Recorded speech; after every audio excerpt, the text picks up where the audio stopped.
What's up, guys, and welcome back to the Reality Check Report. I'm your girl, Miss O, and I am checking in. And today we are here to review Belle Collective Season 7, Episode 1, titled Poetic Justice. So, with that being said, as the intro plays, do me a favor, like the video, subscribe to the channel, and let somebody know I'm over here doing reviews.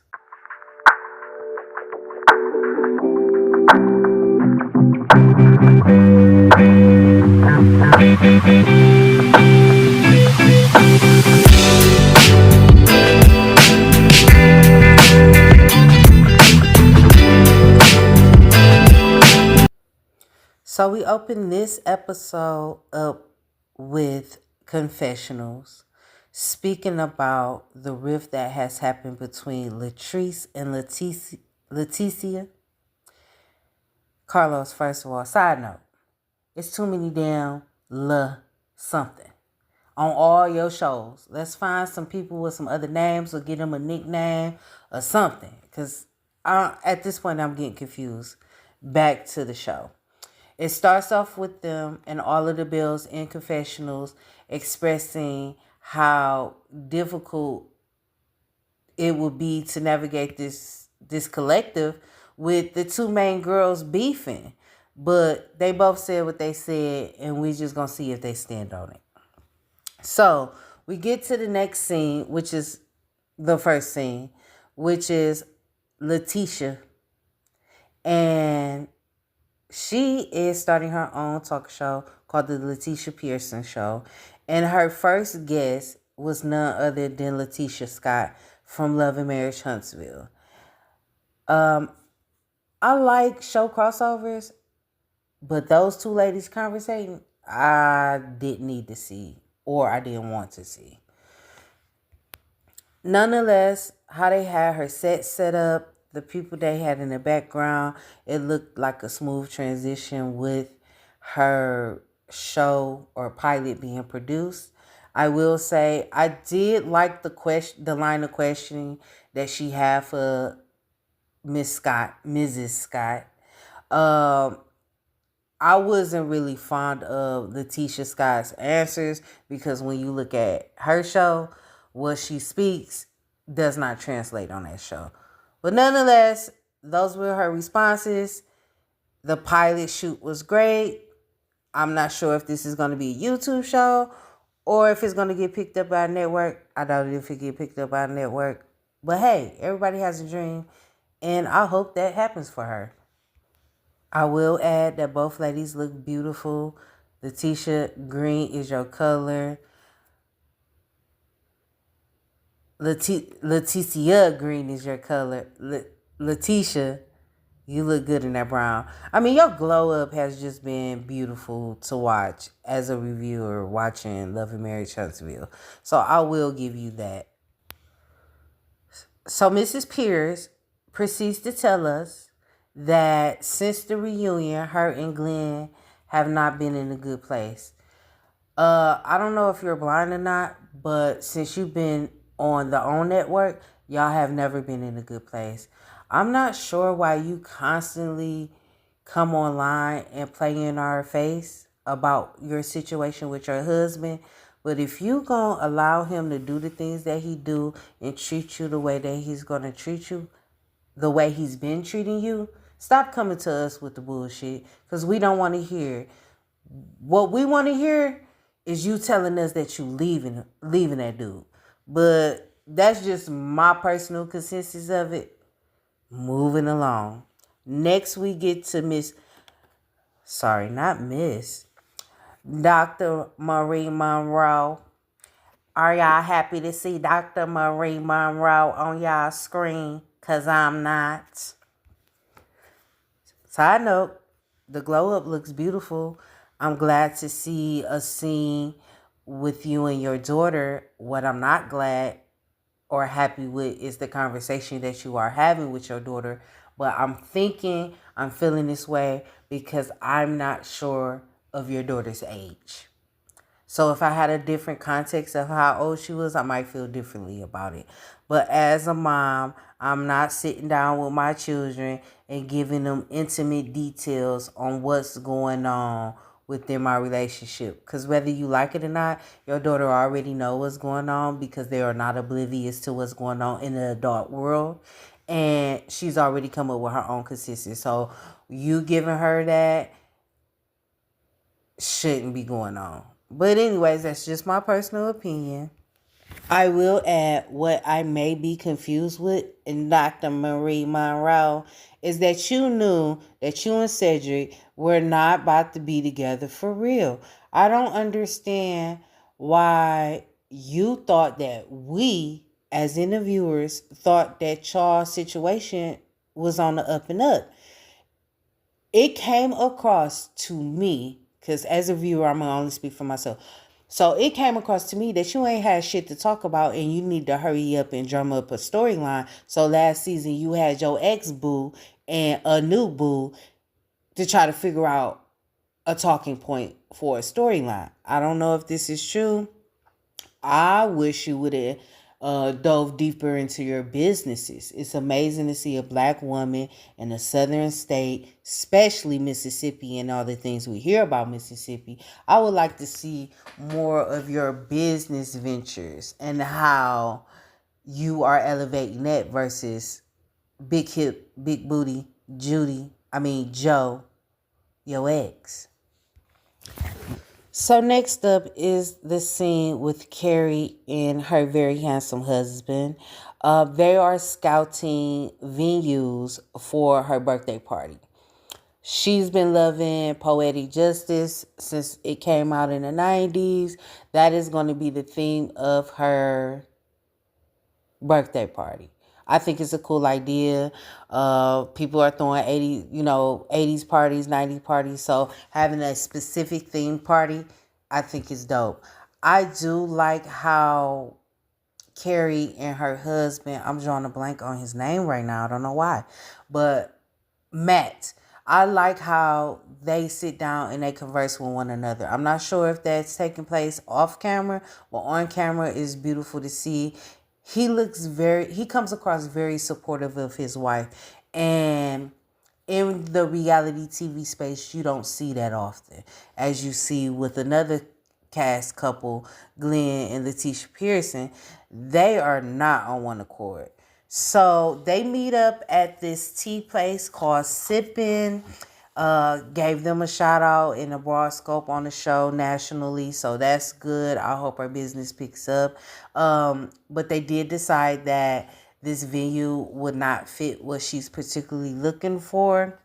And Matt proceeds to ask her, how she's feeling, what's going on with her. And outside of the bills driving her crazy, one key thing that is bothering her is the non-success of her brick and mortar a business that she has set up in Mobile. And as a business owner, she is entitled and have every right to feel how she feels about that. But also knowing that you know what it takes to, get yourself back on track, and you should do it. But based off what your husband said, he said it's time for you to get off that surfboard and get in this kayak with him. Now me, I've done the kayak one time. I ain't got to do it again. So I would have preferred if he said, come get on this bass boat with me, this 8-person cedar boat, But it sounds like he wanted to take the reins over, and I'm cool with that. Next, we have Glenn meeting up with a gentleman named Steve. We've seen him before, and he's like a godfather to Glenn. So he really respects his view on his relationship. One, I'm going to give it a pause because Glenn, I know you over 35. You shouldn't have to go to another man for relationship advice when you've been with this woman since she was 17, according to her. Two, it don't matter what Mr. Steve say, what Cliff say, what Tom say, what Bill say, you are still gonna be a nothing ass nigga. What you show us. Each season is something different with you. You done had infidelity come up. You done lied about quitting your job. You done had a maybe baby out here. You just keep embarrassing your wife, and for the life of me, I cannot understand why she's okay with it.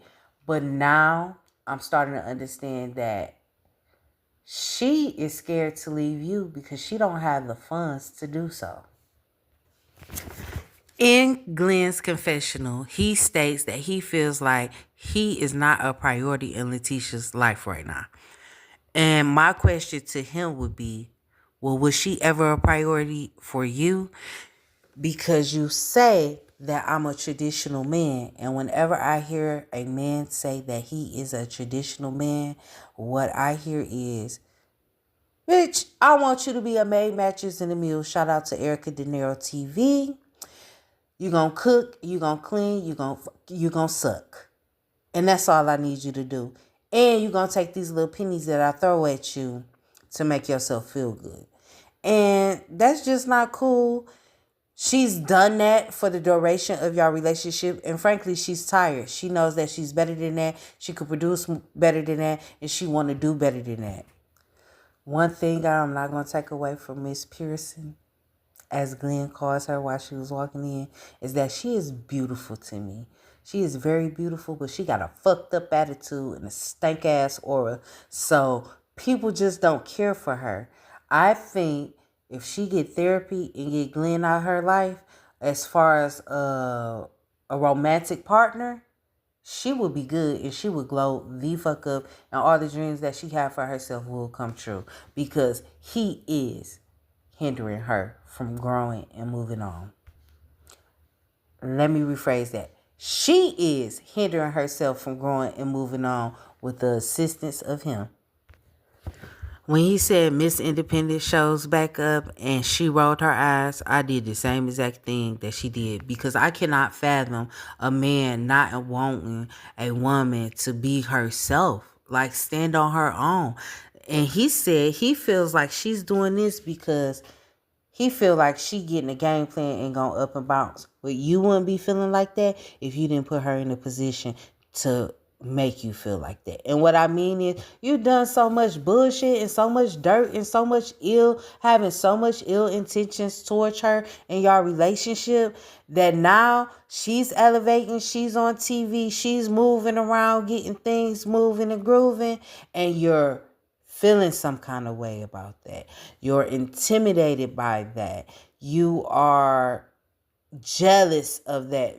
I'm going to take jealous. You are envy of that.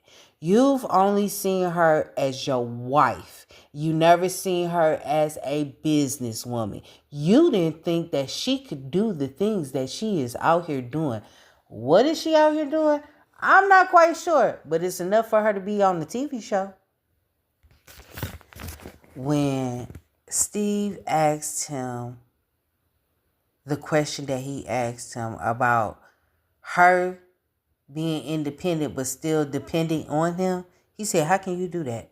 Glenn, I'm going to need you to grow up. It's plenty of ways that she can do that. I don't know why you don't feel like her having a job or her doing something could actually contribute to your household. I'm just confused. And then when you hear people on their reviews saying that's a Southern thing or that's a Southern state of mind, you are what they talking about, bruh. Letitia expressed that she wants to take advantage of the opportunities that's been presented to herself. And when she proceeds to do that, he feels like she's not loving him enough. So Steve asked him a question and he said, you cannot do both. And you're wrong. She's not going to be able to do both with you. And y'all need to come to some resolution because staying together in a relationship and both of y'all being miserable, she being miserable because she's not being seen to her, and you're being miserable because what you're used to is no longer, y'all got to figure it out. It's just something that y'all have to learn how to communicate. And clearly, y'all have not been on the same page for a very long time. So it seemed like y'all just need to dead this situation. So in her confessional, a producer asked her, do she still want to be married? And she said, I don't know. It's time to move on. And as a viewer, it's time for you to move on. As much as I don't like your stank ass attitude, I'm all for women, and I will want you to empower yourself. And being with Glenn no longer serves a purpose. And y'all cannot use your son, Junior, as an excuse to stay together and be miserable. It makes no sense. Like, it just makes no sense. So next we move on to the Rogers, Latrice Rogers and Cliff Rogers. If y'all ever heard me talk about this couple, I cannot stand Cliff. He gets on my nerves. But for some reason, I like them together.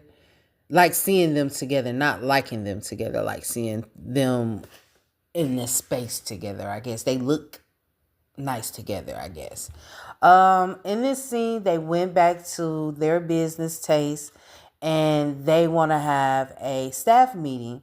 And Latrice, you can have a vision about things and how you want them to go, but the people that's in charge of your establishment, you should take heed in what they're saying because they're there all the time.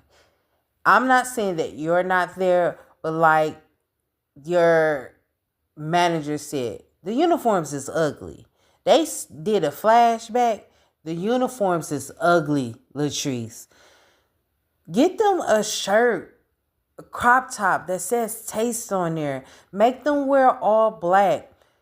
Some girls don't look good with red lipstick. So that should not be a requirement. Where the requirement should be is you keep your hair nice and tame. If you choose to wear makeup, because I'm a girly that do not wear makeup, but if I put some mascara on and a lip gloss, it look like I got a full beat face. So, hair tamed and maintained. If you wear makeup, please do so and don't make yourself look a clown. If you don't, can you please wear a tinted gloss for me? The uniform. Ask your employees what they think about the uniform. What would be their input for a uniform? Because you got to take in accountability for their comfortability. Also, depending on what kind of establishment you got, a little ass cheeks ain't a bad move. We did find out that Latrice, see Carlos, you got me stumbling over their name. We did find out that Latrice had a medical scare that required her to stay in the ER for multiple days, that required her to have surgery. And I'm so glad that she pulled through and took care of everything. But you have to know, baby girl, that blood clots is no joke. People die every day, about blood clots. So take care of yourself and each other's. So the next scene, we meet at somebody's house.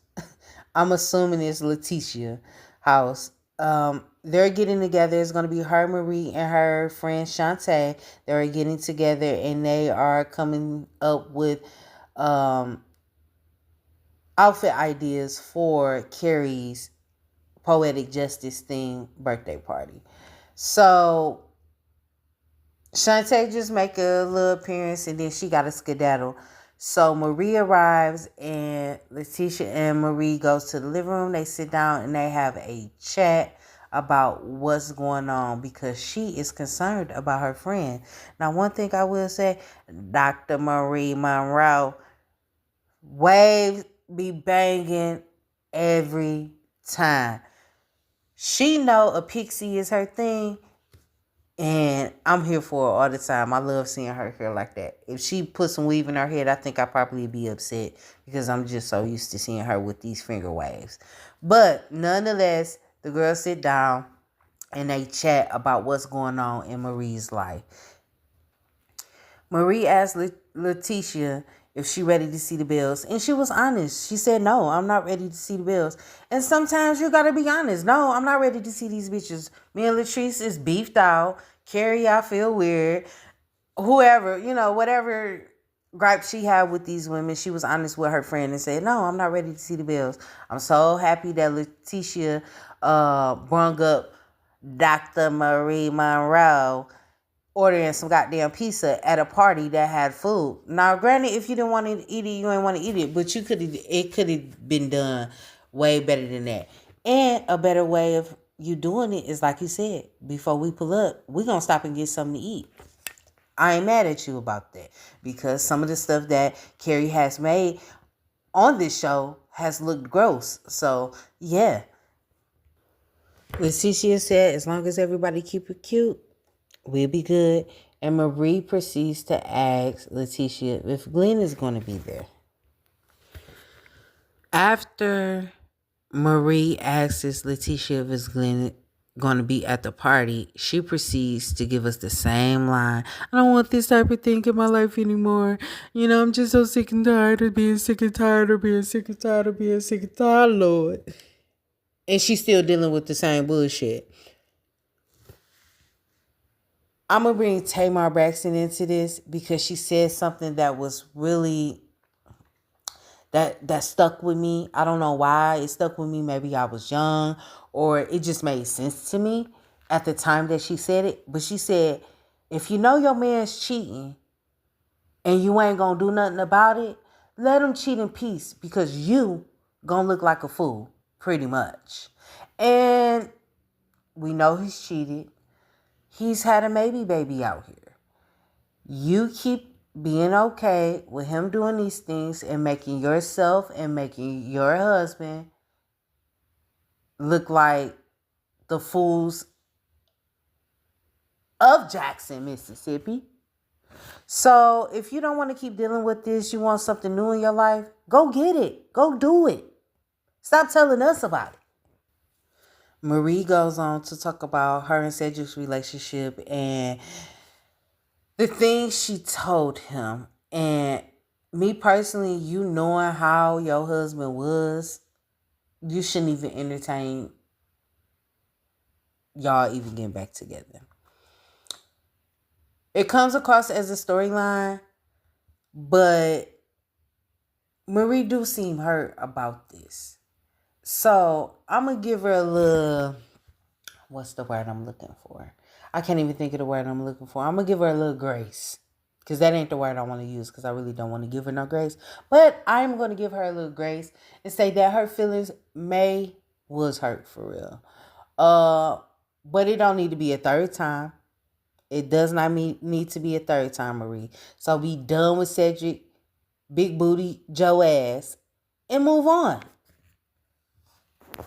So Carrie decided to have her party at a venue called The Heights, and she said the vibe is giving cool, chill, and laid back, and it did look very, very nice in there. So I may have to agree with her with the chill vibe. Plus, with these group of ladies, we gonna need some chill vibes going on. So first to arrive is Selena and her fiance Mike. Anywho, and she just give us a spill on she's getting ready to turn 50. She's been enjoying her life with her kids and her grandkids and trying to plan this wedding that everybody thinks that she should not be doing. Anywho, next to arrive is Tamara, and she's always solo because we all know that her and her baby daddy is baby daddies. But she shows up. She's definitely giving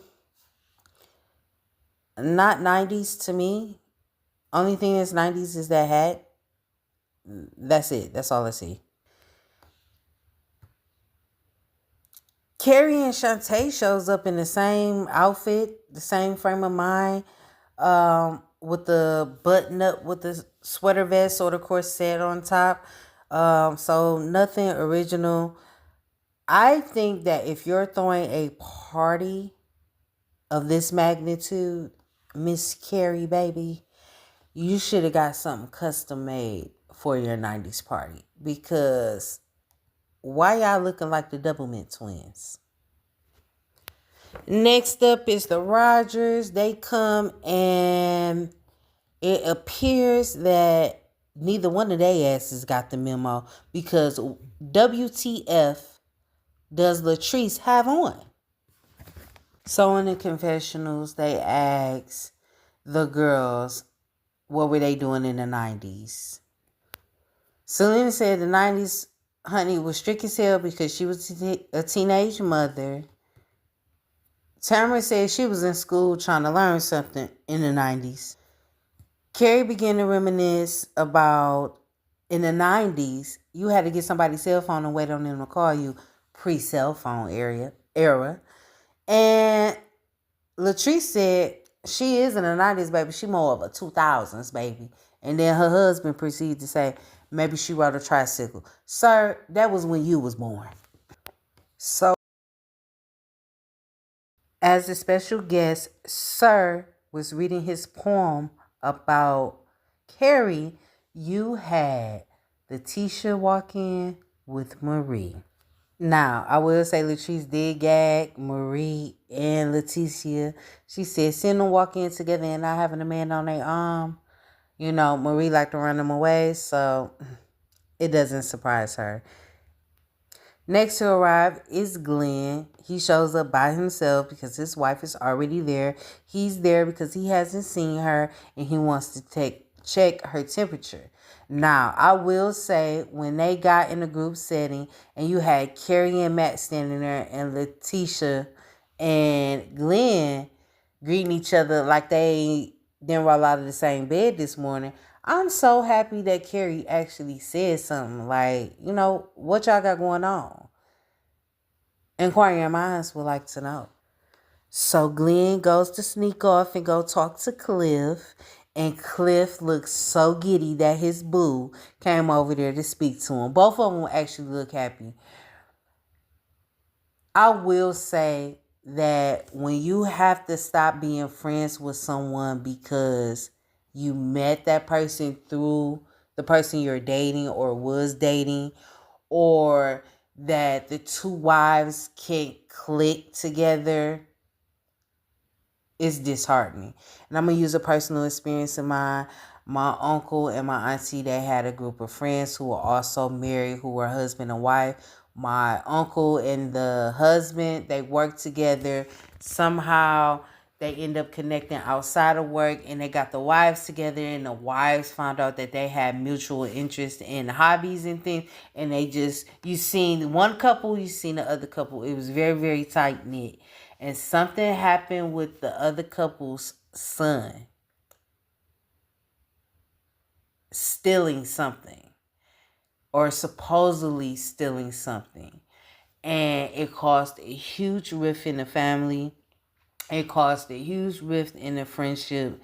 And to this day, that friendship has not been able to be salvaged. My auntie feels one way, my uncle feels another way, and how they dealt with the situation as the kids, because those are my parents, how they dealt with the situation with the kids wasn't really good or ideal. But as I got older, because of the respect and the love that I have for that family, my relationship still stayed intact.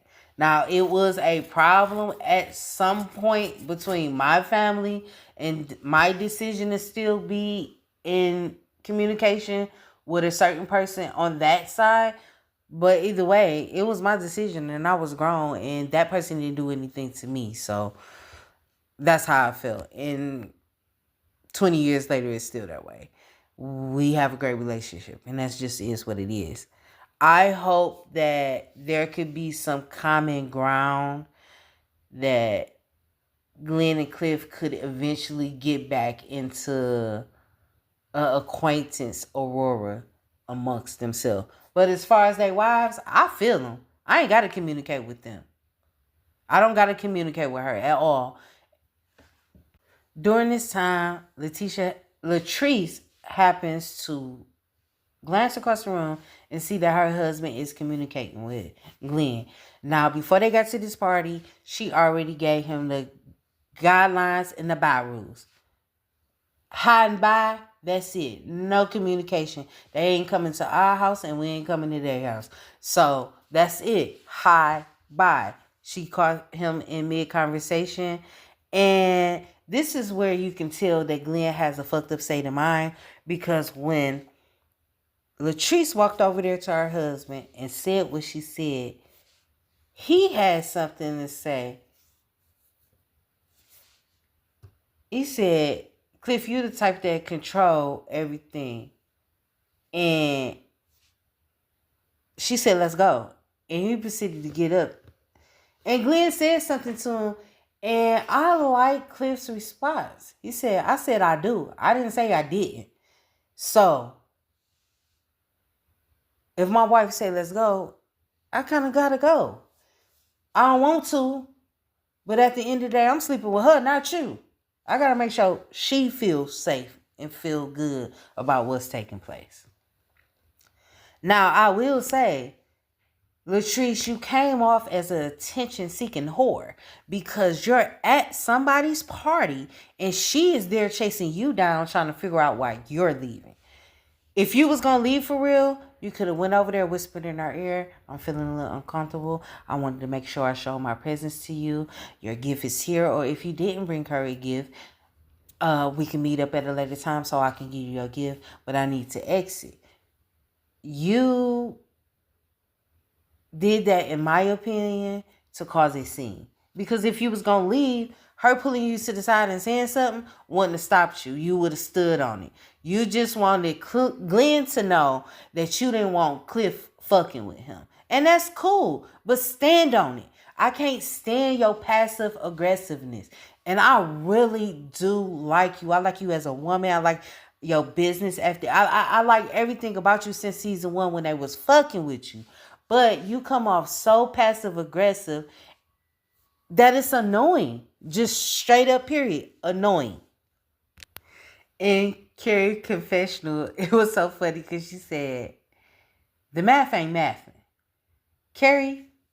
Marie plus nobody equals single. And that's what it is. And Marie, you do not have to go into details letting these bras know what's going on between you and Cedric, because they're not blind and they already know, for real. But you could just let them know, me and Cedric are no longer available, together, and I'm available. And if you got some friends, let me know. So apparently Mike has wrote Selena a poem, and in all honesty, that shit was cheesy as hell. But if she like it, I love it. Glenn giving this sad sob ass poem. Letitia done heard them words so many times that she probably could recite the poem before he even said it. And at the end, he said, tell me you still love me. And you got these bimbos sitting over here on this couch talking about, tell him you still love him. Tell him you still love him. Tell him you still love him. Letitia, if you don't get your ass up out of this relationship that's driving you mad crazy, I'm surprised you ain't bald head under them wigs. Because watching this shit stresses me out. So everybody is wondering why Letitia is not saying it. I think they just being oblivious. But honestly, Glenn probably feel embarrassed. And ain't it funny? You should feel embarrassed, nigga. Because that's how you make her feel on a daily. But that was the end of the episode. I will say episode 1, season 7, it did deliver. I'm happy that it's back on. I'm ready for the drama. I'm ready to see what's going on. But one thing I'm not ready for is for Letitia and Glenn Pearson to continuously play in my face. So that was the end of the episode. If you guys made it to the end of this review, please do me a favor and drop a green heart. Let me know what you think. Drop down in the comments and let's discuss this. We can go back seasons and let me know how you feel.